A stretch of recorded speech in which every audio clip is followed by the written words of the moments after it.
Okay, now from Bali, let's bring in Barry Grossman, political analyst. Barry, good to have you with us. So, the latest, as you just heard, the statistics regarding the Palestinians that are displaced, they're losing their homes, and there is this excuse, there has always been there, that they lack permits, and those permits are never issued. So what should Palestinians do about it? Well, it's a very difficult question what to do about it, but let's be clear, this ongoing catastrophe is a legacy of the Oslo Accords, because on any view, nobody maintains that West Bank Palestinian territory is a part of the occupation territories that are recognized by many people in the Atlantic world as being Israel. This is not Israeli territory.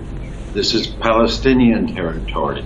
And the idea that the process for erecting and maintaining buildings and doing other civic works, civil works, should somehow rest with the occupation military and the occupation legal system because it impacts on their security is absurd. But unfortunately, along with turning the West Bank into a giant piece of Swiss cheese with more holes than cheese, one of the consequences of the Oslo Accords was to confer this jurisdiction on the occupation, which they've always administered in bad faith. I, for example, would love to see a statistic, which of course doesn't exist because nobody cares to look for it, that indicates how many Palestinian homes that have been stolen by or purchased by or otherwise taken by Israelis are subject to the same treatment. I would suggest probably very few. The system as it stands is heavily prejudicial against Palestinians.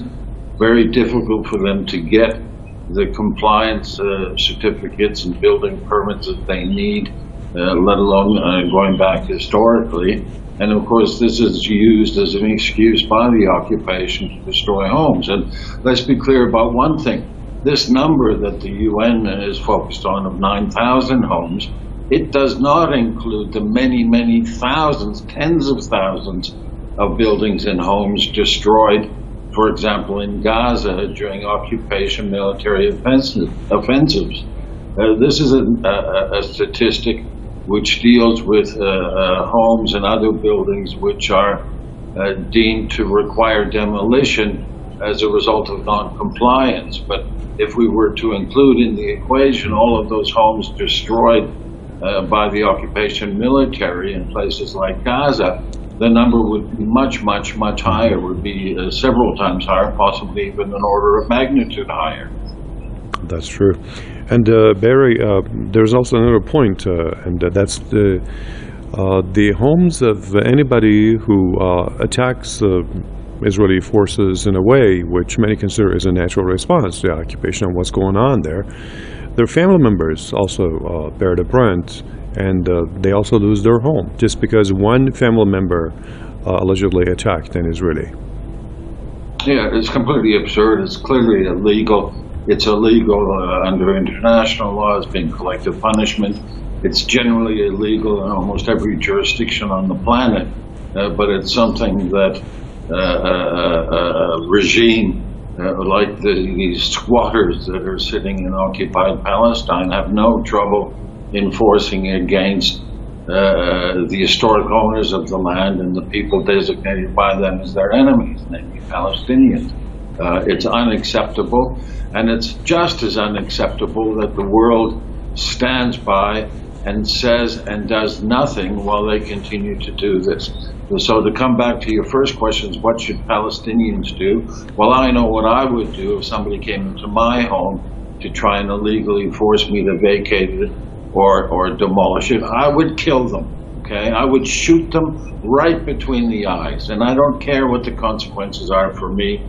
That's what I would do. I think that's what most Americans would do, certainly a great number of Americans.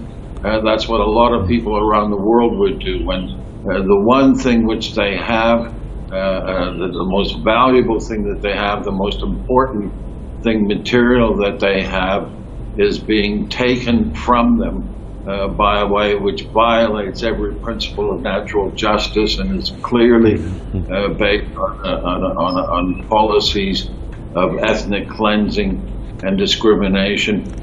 People respond with violence, and I have no qualms about saying I would do the same, and I believe that that qualifies as legitimate armed resistance, which of course is a perfectly lawful tactic under international law to a military occupation. It was celebrated when Europeans did it to Germans, to the Nazis, and to the fascist Italians, and if it was good enough for them, for Europeans to celebrate it as heroic, it's certainly an appropriate response for Palestinians.